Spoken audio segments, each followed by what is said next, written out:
Welcome back to the channel. I'm Colin, and this will be an unboxing and overview video of iBasso's latest digital audio player, the DX260 Mark II.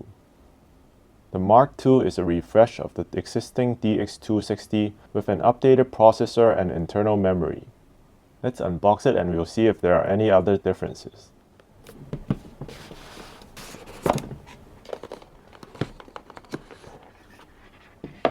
Here we have the DX260 Mark II.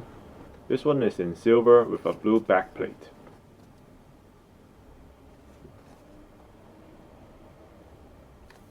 Underneath we have a box of accessories.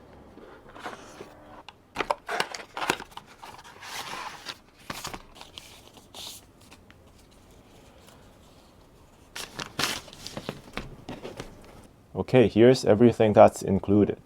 Coaxial cable, burn-in cable, USB cable, the TPU case, 4 screen protectors, the DX260 Mark II, the quick start guide, and the warranty card. Now let's talk about the hardware differences. The DX260 Mark II uses a Snapdragon 665 CPU instead of a 660. The 665 is a newer and more efficient CPU that's also used in the DX340 and DX180. And also the internal memory is upgraded from 64 gigs to 128 gigs, from eMMC memory to UFS memory. According to iBasso, UFS memory is more efficient when you play music files from the internal storage compared to the old memory format. Now let's turn on the device.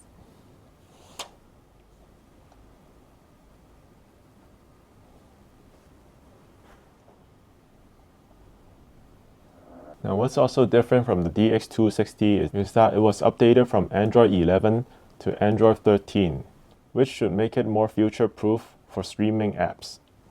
Now what's also new is in this audio menu. You see here there's an option for DAC Analog PS. PS stands for power supply. And inside you can choose from Class AB or Class H. This changes how the DAC sound to simulate a Class AB power supply or a Class H power supply. So in theory, this should give you more options for tuning the sound of the DX260 Mark II. And here we have the gain setting, output setting, and digital filter settings, and FIR output, which is pretty much the same as the old DX260. I thought I might elaborate on this setting a bit as it's a new feature. I've been ABing this DAC Analog PS setting, and I found that there's a tiny difference between the treble and the highs between the AB and H class. The difference between Class AB and Class H is audible but very small. So Class AB gives you a more gradual sound and a more linear sound, and Class H gives you a more resolving and more instant kind of treble. I think most of the differences in these two settings are in the treble region.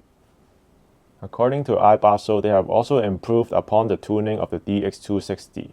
It was said that the Mark II has a better overall resolution compared to the DX260.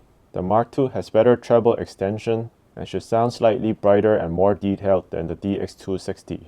Unfortunately, I couldn't test that as I don't have the DX260, but I'll test it against the DX180 and DX340 and see how it compares in a future video.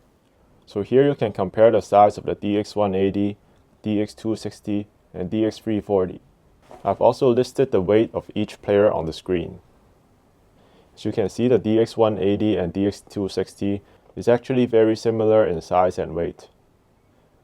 But the DX340 is much heavier and much bigger.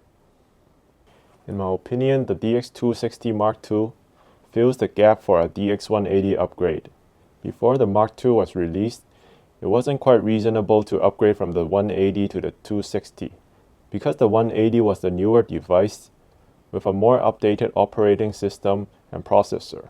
And now with the Mark II using the same processor and upgraded memory, an upgrade from the 180 seems more reasonable. So I'll do more listening to these and tell you more about the sound in a future video. So please subscribe to the channel if you're interested in the comparison. And please like this video if you found it useful. Thank you for watching.